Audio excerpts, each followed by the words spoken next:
Welcome everyone, this is Tarun Lawat. Welcome to one more lecture of Tarun Lawat Physics. Today we are going to study one more topic of the chapter Current Electricity of class 12th Physics. So let's start. Our today's topic will be Ohm's Law, right? आज हम discuss करेंगे थोड़ा सा Ohm's law के बारे में, then we will come to resistance and then resistivity, right?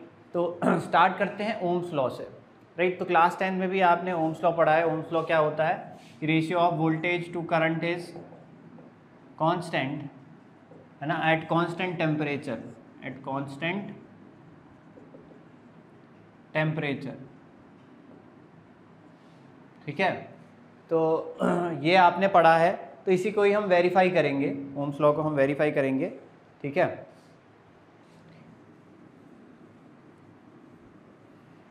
ठीक. अच्छा देखो, जो फॉर्मूलाज हमने अभी इलेक्ट्रोस्टैटिक्स में पढ़े हैं लास्ट चैप्टर में, चैप्टर नंबर 1 और चैप्टर 2 में, उसी के बेसिस पे हम क्या करेंगे, ओम्स लॉ को डिराइव करने की कोशिश करेंगे. ठीक, तो लेट्स सपोज ये एक वायर है ना, वायर है एंड हैविंग लेंथ E और it is connected to a battery of potential difference V, right? तो एक वायर है ना, L लेंथ है, A क्रॉस सेक्शन एरिया है इस वायर का, it is connected to a battery of voltage V. ठीक, तो इस वायर के अक्रॉस पोटेंशियल डिफरेंस कितना है? V का. तो अगर इस वायर के अक्रॉस पोटेंशियल डिफरेंस V का है, यानी कि लेट्स सपोज, मतलब इसको आप ऐसे माने कि ये वायर का ये वाला जो पॉइंट है डायरेक्टली बैटरी के इस टर्मिनल से कनेक्टेड है, सीधा बैटरी से कनेक्टेड है, और ये वाला हिस्सा जो है इस वायर का, ये सीधा इस टर्मिनल से कनेक्टेड है. ठीक है, ऐसे आपको मान के चलना है. ठीक है, ये जो मैंने कनेक्शन दिखाया हुआ है, ये अलग से कोई वायर नहीं है, ये कोई अलग से वायर नहीं है. सिर्फ मैं ये बताने की कोशिश करूँ, मैंने वायर को सीधा रखा है ताकि आपको पढ़ने में आसानी हो. मैं वायर को इस तरीके से मोड़ भी सकता था, लेकिन तब आपको समझने में थोड़ी सी डिफ़िकल्टी आएगी. इसलिए मैंने क्या किया है कि वायर का एक टर्मिनल पॉइंट इस टर्मिनल से और दूसरा पॉइंट इस टर्मिनल से डायरेक्टली कनेक्टेड है, बीच में ये जो चीज़ है ये वायर नहीं है ना. तो ये बात आपको पहले से ही अज्यूम करके चल रहे हैं हम. ठीक है, अच्छा, अब हमने देखो एक बात पढ़ी थी, एक फॉर्मूला पढ़ा था कि E is equals to D by D L या E is equals to V over L. ये फॉर्मूला हम चैप्टर नंबर 1 में और चैप्टर नंबर 2 में ऑलरेडी पढ़ चुके हैं. ये फॉर्मूला क्या बोलता है कि अगर दो पॉइंट्स के बीच में जो पोटेंशियल डिफरेंस है वो dV है ना, दो पॉइंट्स के बीच में पोटेंशियल डिफरेंस क्या है, ये पॉइंट A है, B dV का पोटेंशियल डिफरेंस है, और इन दोनों के बीच की लेंथ क्या है, dl. तो यहाँ पे जो इलेक्ट्रिक फील्ड होगा उसकी वैल्यू होगी dV बाई dl. ठीक है, उसकी वैल्यू क्या होगी, dV बाई dl, है ना, पोटेंशियल डिफरेंस और चेंज इन लेंथ. तो अगर बड़ा पोटेंशियल डिफरेंस है तो उसको V और बड़ी लेंथ को L, ऐसे भी हम इस फॉर्मूले को लिख सकते हैं. तो ये हम ऑलरेडी लास्ट के 2 चैप्टर्स में इस फॉर्मूले को डिस्कस कर चुके हैं, chapter number 1 and chapter number 2 में, राइट? तो अब देखो इलेक्ट्रिक फील्ड क्या होता है. Electric field is basically force experienced by 1 coulomb charge. Electric field is force experienced by 1 coulomb charge, उसको हम क्या बोलते हैं, इलेक्ट्रिक फील्ड. तो जैसे ही हम वोल्टेज इसमें अप्लाई करते हैं तो क्या होता है भाई, चार्ज पार्टिकल्स चलना शुरू कर देते हैं, करंट फ्लो होता है ना, करंट फ्लो होता है वायर में. करंट फ्लो होने का मतलब क्या है, इलेक्ट्रॉन्स या चार्ज चल रहे हैं, चार्ज चल रहे हैं मतलब उन पे क्या लगी, फोर्स लगी, जिसकी वजह से वो चल रहे हैं. तो एक यूनिट चार्ज जो फोर्स एक्सपीरियंस कर रहा है उसको हम क्या बोलते हैं, इलेक्ट्रिक फील्ड. यानी बैटरी के लगाने से वहाँ पे एक पोटेंशियल डिफरेंस क्रिएट हुआ, उस पोटेंशियल डिफरेंस की वजह से क्या क्रिएट हुआ, एक इलेक्ट्रिक फील्ड क्रिएट हुआ. तो यानी इस वायर में क्या है, इलेक्ट्रिक फील्ड भी है, इस वायर में क्या है, इलेक्ट्रिक फील्ड भी है ना. Electric field is basically force experienced by 1 coulomb charge. ठीक है, तो जैसे ही इसके अंदर चार्ज चलने लगेंगे, करंट चलने लगेगा, चार्ज चलने का मतलब क्या है, वो उस पर कोई फोर्स लगी है जिसकी वजह से वो चला है. यानी वो जो फोर्स लगी है, force experienced by 1 coulomb charge will be electric field. ठीक, तो यहाँ से हमको पता है कि यहाँ से इलेक्ट्रिक फील्ड का फॉर्मूला क्या होगा, E is equals to V over L. इसके अंदर जो इलेक्ट्रिक फील्ड जनरेट होगा उसका फॉर्मूला क्या होगा, V ओवर L. यहाँ इस वायर के अक्रॉस पोटेंशियल डिफरेंस क्या है, V का, और इस वायर की लेंथ क्या है, यानी इन दोनों पॉइंट्स के बीच में पोटेंशियल डिफरेंस जो है, इस पॉइंट और इस पॉइंट के बीच में जो पोटेंशियल डिफरेंस है वो कितना है, V का, और यहाँ पे जो लेंथ कितनी है वो लेंथ है L. ठीक है, तो ये फॉर्मूला है E is equals to V over L. अच्छा, एक फॉर्मूला हम ऑलरेडी जानते हैं, ड्रिफ्ट वेलोसिटी का फॉर्मूला क्या होता है, e tau over m. Minus sign को मैं यहाँ पे निगलेक्ट कर रहा हूँ, उसकी मुझे ज़रूरत नहीं है, राइट। अब यहाँ से मैं क्या करता हूँ, यहाँ से मैं देखो यहाँ पे मैं क्या करने वाला हूँ, यहाँ से मैं इलेक्ट्रिक फील्ड की वैल्यू फाइंड आउट करता हूँ, राइट। तो यहाँ से इलेक्ट्रिक फील्ड की वैल्यू कितनी हो जाएगी, V D into M over E tau, ठीक है। इलेक्ट्रिक फील्ड की वैल्यू फाइंड आउट कर ली, और इसको मैं कहाँ पुट कर देता हूँ, 1 में पुट कर देता हूँ, ठीक है। पुटिंग इन 1, तो 1 में पुट कर दिया तो ये हो जाएगा V D into M over E into tau is equals to V over L, ठीक है। और एल को इधर ले जाते हैं तो ये हो गया v is equals to V D into M into L over E into tau, right. This is our equation number 2, ठीक। अच्छा, एक फॉर्मूला हम ऑलरेडी जान चुके हैं, I is equals to n E A we d, ये हमने last discuss किया था। This is our equation number 3। तो डिवाइडिंग 2/3 यानी v ओवर आई की वैल्यू कितनी आ जाएगी, V D into M into L over E tau, ये किसकी वैल्यू है, v की, और i की वैल्यू कितनी है, N E A we D, है ना, दिख रहा है ना, ठीक है। अब देखो जो जो कैंसिल आउट हो सकता है उसको कैंसिल आउट कर देते हैं। वी डी से वी डी कैंसिल आउट हुआ, v ओवर आई क्या आया, m into L over e square n into tau into A, right. ये आया हमारे पास। अच्छा, अब देखो m is mass of electron which is constant, e is charge of electron which is constant, ठीक है। l is length of the wire, length of the wire तो चेंज होने वाला नहीं है अपने आप, तो constant. a is area of the wire, जो कि अपने आप चेंज नहीं होने वाला, या जब करंट फ्लो होगा तब भी वो चेंज नहीं होगा, तो कांस्टेंट, है ना। तो ये भी कांस्टेंट, ये भी कांस्टेंट। अच्छा, अब n क्या है, n इज इलेक्ट्रॉन डेंसिटी। तो अगर मटेरियल जब तक चेंज नहीं होगा, इलेक्ट्रॉन डेंसिटी किसकी प्रॉपर्टी है, मेटल की। तो अब जिस मेटल का आपने वायर लिया वो अपने आप थोड़ी ना चेंज हो जाएगी, वो मेटल अपने आप थोड़ी ना चेंज हो जाएगा, तो वो भी क्या है, कांस्टेंट।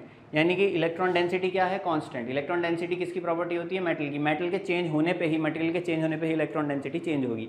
एक पर्टिकुलर मेटल के लिए इलेक्ट्रॉन डेंसिटी फिक्स है, तो ये भी कांस्टेंट। अब tau is what, tau is relaxation period. Relaxation period क्या है, पीरियड बिटवीन 2 कंसेक्यूटिव कोलिजन्स।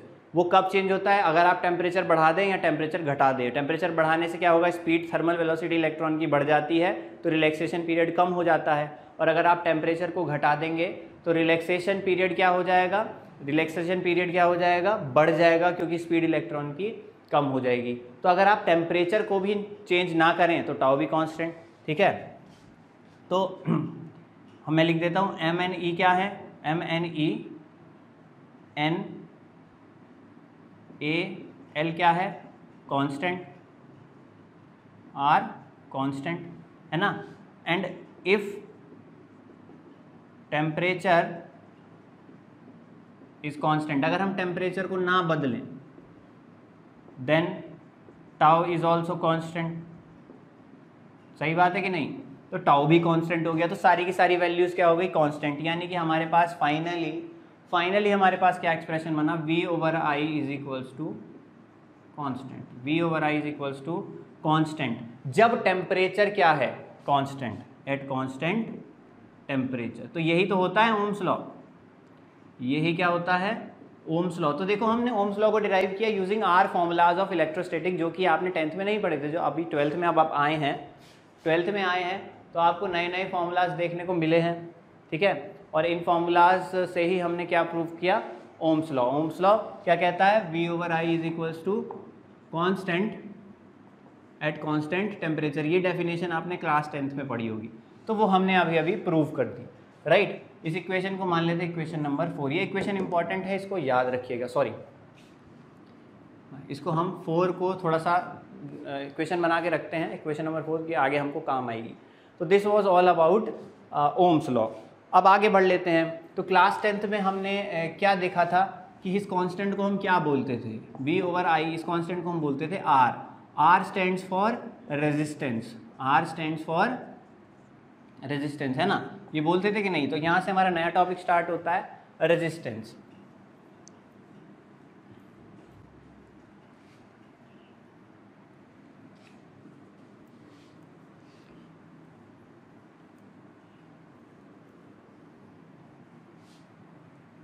ठीक, अब रेजिस्टेंस की बात कर लेते हैं। तो what is resistance? Resistance is opposition to current, है ना। करंट जब फ्लो करता है तो उसको अपोजिशन मिलता है, यानी उसके फ्लो को क्या झेलना पड़ता है? ऑब्स्टिकल्स झेलने पड़ते हैं फ्लो होने में, ठीक है। ठीक, तो उस अपोजिशन को, एक अपोजिशन झेलना पड़ता है, उस अपोजिशन को हम क्या बोलते हैं? रेजिस्टेंस। यानी एक मेटल है जिसके अंदर करंट बहुत अच्छे से फ्लो हो रहा है, लेकिन एक दूसरा मेटल है जिसके अंदर करंट अच्छे से फ्लो नहीं हो पा रहा है, यानी दूसरे मटेरियल में ज़्यादा है क्या? अपोजिशन। अपोजिशन ज़्यादा है, रेजिस्टेंस ज़्यादा है, हम ये बोलते हैं, ठीक है।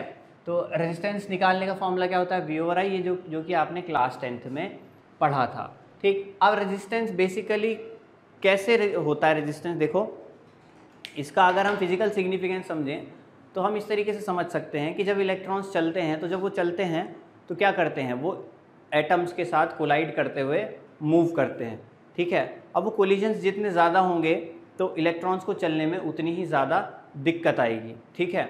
अब जितनी बार इलेक्ट्रॉन कोलाइड करता है उतनी बार क्या होती है? हीट रिलीज होती है, यानी एनर्जी का क्या हो जाता है? लॉस हो जाता है। एनर्जी का क्या हो जाता है? लॉस। तो जितना ज़्यादा इलेक्ट्रॉन कोलाइड करेगा उतना ही ज़्यादा उसके एनर्जी का क्या होता चला जाएगा? लॉस होता चला जाएगा। तो इसलिए रेजिस्टेंस को हम क्या मानते हैं? रेजिस्टेंस क्या है? Opposition to current in the form of collisions of electrons with the atoms, यानी कि एटम्स के साथ कौन कोलाइड करते हैं? इलेक्ट्रॉन्स, और उस कोलिजन के दौरान एनर्जी रिलीज होती है, जिसकी वजह से क्या होता है? एनर्जी वीक हो जाती है चार्ज पार्टिकल की, और उस करंट को फ्लो होने में क्या होती है? अपोजिशन होती है, ठीक है। अच्छा, अब देखो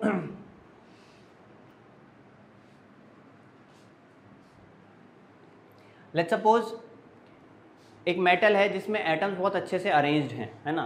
एटम्स बहुत अच्छे से अरेंज्ड हैं, यानी रेगुलर अरेंजमेंट है, और उनमें क्या है? एटम्स के बीच में जो है बहुत सारी जगह है चलने की, ठीक है। तो जो जगह है उनके बीच में, वहाँ से इलेक्ट्रॉन्स क्या चले जाते हैं? बहुत तेज़ी से निकल जाते हैं। लेकिन अगर हम बोलें कि एक कंडक्टर है जिसका रेजिस्टेंस हाई है, तो उसका मतलब क्या है? उसमें जो एटम्स हैं वो इरेगुलर अरेंज्ड हैं, और जब इलेक्ट्रॉन्स चलने की कोशिश करते हैं तो उनको एकदम सीधी जगह नहीं मिलती है चलने की, और वो कोलाइड करते हुए जाते हैं, तो हम बोलते हैं रेजिस्टेंस क्या है? ज़्यादा है। मतलब एक तरीके से फिजिकल सिग्निफिकेंस अपने दिमाग में हम इस तरीके से बैठा सकते हैं इसका, ठीक। अच्छा, अब देखो हमने क्या किया कि एक वायर लिया जिसकी लेंथ L है और एरिया ऑफ क्रॉस सेक्शन क्या है? A है, और उसको हमने क्या किया? बैटरी से कनेक्ट किया V वोल्ट की, और इसके अंदर क्या फ्लो कराया? करंट। तो इसके अंदर क्या फ्लो हो रहा है? करंट, ठीक। अच्छा, हमने V/I की वैल्यू निकाली, ठीक है। तो कोई एक नंबर आया कांस्टेंट की, लेट्स सपोज V की वैल्यू हमने रखी 100 वोल्ट, और हम क्या देखते हैं? करंट फ्लो होता है 10 एम्पियर का। करंट कितना फ्लो होता है? 10 एम्पियर का, राइट। अच्छा, ठीक। तो V/I की वैल्यू कितनी आई? ये हो गई हमारी 100/10 इज इक्वल्स टू 10, राइट। कितनी आई हमारे पास वैल्यू? 10। अच्छा, अब देखो हमने क्या किया? हमने वायर की लेंथ को डबल कर दिया, ठीक। वायर की लेंथ को डबल कर दिया। ये चलो छोड़ो, कोई वैल्यू नहीं लेते, कन्फ्यूजन होगी फालतू की, ठीक है। तो V/I क्या है? कांस्टेंट। अब हमने क्या किया? इस वायर की लेंथ को डबल कर दिया, यानी कि हमने जस्ट डबल लेंथ का वायर सेलेक्ट किया, है ना। तो जैसे ही हमने लेंथ को डबल किया, हमको क्या देखने को मिला कि V/I की वैल्यू जो है वो क्या हो गई? वो इंक्रीज़ हो गई, और इंक्रीज़ क्या हो गई? डबल ही हो गई। V/I की वैल्यू क्या हो गई? डबल हो गई, राइट। अच्छा, हमने फिर क्या किया? हमने जो वायर था उसका एरिया ही डबल कर दिया। एक डबल एरिया का वायर हमने सेलेक्ट किया, तो हमने क्या देखा? V/I की वैल्यू क्या हो गई? डिक्रीज हो गई, ठीक है। और कितनी हो गई? हाफ हो गई, ठीक। तो यहाँ से हमें एक बात समझ में आई, क्योंकि V/I रेजिस्टेंस की बात करता है।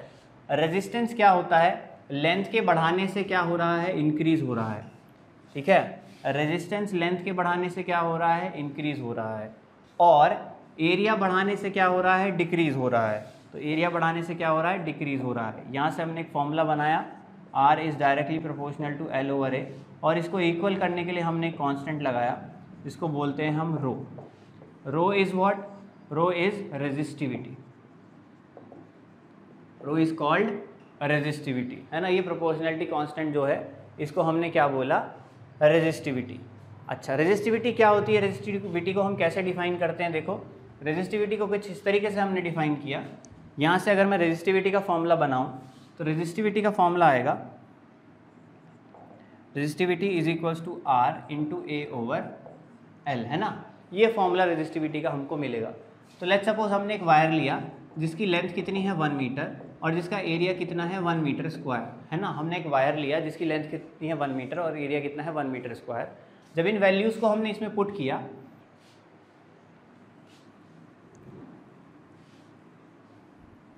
इन वैल्यूज़ को यहाँ पे पुट किया तो रो की वैल्यू कितनी आई, r इंटू 1/1, है ना। पुटिंग इन अबव एक्सप्रेशन,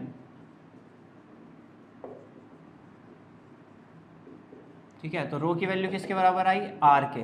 तो resistivity is resistance, resistivity is resistance of a wire whose length is 1 metre and area of cross section is 1 metre square. या और अच्छा हम इसको ऐसे कह सकते हैं कि resistivity is resistance of a wire of unit length and unit cross section area, right. तो इस तरीके से हम रेजिस्टिविटी को भी डिफाइन कर सकते हैं। तो कुल मिला के हमें फाइनली यहाँ से एक रेजिस्टेंस का फॉर्मूला मिलता है रो L ओवर A, ठीक है, रो L ओवर A। और R को हम क्या बोलते हैं, V ओवर I। तो V ओवर I की वैल्यू कितनी हो गई, रो L ओवर A, राइट। अच्छा, रेजिस्टिविटी क्या है, रेजिस्टिविटी एक कांस्टेंट है, ठीक है, ये बदलता नहीं है, ये चेंज नहीं होता है। रेजिस्टिविटी एक कांस्टेंट है, ये चेंज नहीं होता है। कभी आप सोचो कि ये हमने रेजिस्टिविटी का फॉर्मूला बना दिया है और अगर मैं लेंथ में चेंज करूँगा और एरिया में चेंज करूँगा तो रेजिस्टिविटी चेंज हो जाएगी, नहीं। रेजिस्टिविटी एक फिक्स क्वांटिटी है। रेजिस्टिविटी एक रेजिस्टेंस होता है किसका, 1 मीटर वायर और जिसकी लेंथ कितनी है 1 मीटर और एरिया ऑफ क्रॉस सेक्शन कितना है 1 मीटर स्क्वायर। ऐसे वायर का जो रेजिस्टेंस होता है उसको रेजिस्टिविटी बोलते हैं, वो फिक्स है, ठीक है। तो ये फॉर्मूला उसमें इस तरीके से एप्लीकेबल नहीं होता है, ठीक। अच्छा, तो ये जो फॉर्मूला है ये हमारे काम का है ना, और ये भी हमारे काम का है। ये दोनों फॉर्मूले हमारे यूज के हैं। अभी देखो, अब एक फॉर्मूला हमने डिराइव करा था ओम्स लॉ में, अभी क्या था वो फॉर्मूला,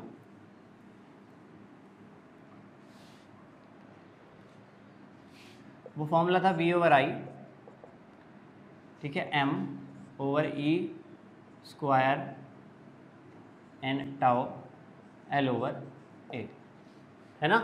ये फॉर्मूला था जो हमने डिराइव किया था ओम्स लॉ में, ठीक है। अब आप इस इक्वेशन को देखो, V over I is equals to rho L over A। Compare करें, है ना, equation number 1, equation number 2, comparing 1 and 2, comparing 1 and 2, rho की वैल्यू कितनी आई, M over E square N tau. तो रेजिस्टिविटी का ये फॉर्मूला है जो रेजिस्टिविटी में चेंज आपको बता सकता है। देखो M is a constant, E is a constant, अगर मेटल चेंज नहीं कर रहे हो तो N इज़ अ कांस्टेंट, और अगर टेम्परेचर भी चेंज नहीं कर रहे हो तो टाउ इज़ अ कांस्टेंट। तो रेजिस्टिविटी को बदलने का सिर्फ 2 ही तरीके हैं, या तो आप टेम्परेचर चेंज कर दो, अगर टेम्परेचर चेंज हो जाएगा तो टाउ चेंज हो जाएगा, टाउ चेंज हो जाएगा तो रेजिस्टिविटी चेंज हो जाएगी। दूसरी बात, आप मटेरियल ही चेंज कर दो, जैसे फॉर एग्जांपल एल्यूमिनियम है तो रेजिस्टिविटी N की वैल्यू कुछ और आएगी तो रेजिस्टिविटी कुछ और आएगी, लेकिन अगर कॉपर ले रहे हो तो N की वैल्यू कुछ और आएगी, रेजिस्टिविटी कुछ और होगी उसकी। ये जो फॉर्मूला है ये जो फॉर्मूला है इसको मैं क्यों नहीं अप्लाई कर सकता, या ये वैल्यू हमको ट्रू वैल्यू देगा ही नहीं, क्यों नहीं देगा ट्रू वैल्यू। देखो इस फॉर्मूले को देख के कन्फ्यूज होने की ज़रूरत नहीं है। अगर आप ये बोलते हैं कि मैंने एक वायर की लेंथ को डबल किया, बताओ रेजिस्टिविटी पे क्या फ़र्क पड़ेगा। अगर मैंने एक वायर की लेंथ को डबल किया तो रेजिस्टिविटी पे क्या फ़र्क पड़ेगा। तो आप सोचोगे अच्छा रेजिस्टिविटी का फॉर्मूला तो ये होता है, तो नई रेजिस्टिविटी कितनी हो जाएगी कि आपने लेंथ को डबल कर दिया, लेंथ को डबल कर दिया, ठीक है। आर ए ओवर एल किसका फॉर्मूला है, पुरानी वाली रेजिस्टिविटी का, तो नई रेजिस्टिविटी जो हो गई वो पुरानी वाली रेजिस्टिविटी की हाफ हो गई, ठीक है। तो आप ऐसे सोचें तो ये गलत हो जाएगा। गलत क्यों हो जाएगा, देखो जैसे ही आप लेंथ को डबल करते हैं, जैसे ही आप लेंथ को डबल करेंगे, है ना, L को 2L करेंगे, तो लेंथ के डबल होने से रेजिस्टेंस क्या हो जाएगा, डबल हो जाएगा। रेजिस्टेंस डबल हो जाएगा तो यहाँ क्या आ जाएगा 2R, यहाँ पे 2R आ जाएगा तो 2 से 2 कैंसिल आउट हुआ, तो फॉर्मूले में कोई चेंज नहीं आया, यानी रेजिस्टिविटी में कोई चेंज नहीं आया। ठीक है, तो इसलिए ये फॉर्मूला कोई भी फ़ायदा रेजिस्टिविटी में के चेंज होने में हमको नहीं फ़ायदा करेगा, क्योंकि रेजिस्टिविटी इज अ कांस्टेंट, वो चेंज नहीं होती। कब तक? जब तक आप टेम्परेचर को चेंज ना करें। ये है रियल फॉर्मूला रेजिस्टिविटी कैलकुलेट करने का। कैलकुलेट आप इससे भी कर सकते हैं रेजिस्टिविटी, अगर आपको एरिया गिवन है, लेंथ गिवन है, रेजिस्टेंस गिवन है, तो रेजिस्टिविटी निकाल लो। लेकिन रेजिस्टिविटी में क्या चेंज आएगा वो आप इस फॉर्मूला से कैलकुलेट नहीं कर सकते, राइट। अच्छा, तो रेजिस्टिविटी पे क्या इफेक्ट होगा टेम्परेचर का? तो अगर देखो आप टेम्परेचर इंक्रीज़ करते हो, टेम्परेचर इंक्रीज़ करते के साथ ही थर्मल वेलोसिटी ऑफ इलेक्ट्रॉन्स क्या हो जाएगी? इंक्रीज़ हो जाएगी। थर्मल वेलोसिटी ऑफ इलेक्ट्रॉन्स हो जाएगी तो कोलिजन के बीच का टाइम पीरियड डिक्रीज़ हो जाएगा, यानी टाउ डिक्रीज़ हो जाएगा। टाउ अगर डिक्रीज़ हो जाएगा तो रेजिस्टिविटी इंक्रीज़ हो जाएगी, राइट। अच्छा, तो this was all about Ohm's law, resistance and resistivity. ठीक है, तो आज के लेक्चर में हम इतना ही जानेंगे, बाकी पढ़ेंगे नेक्स्ट लेक्चर में।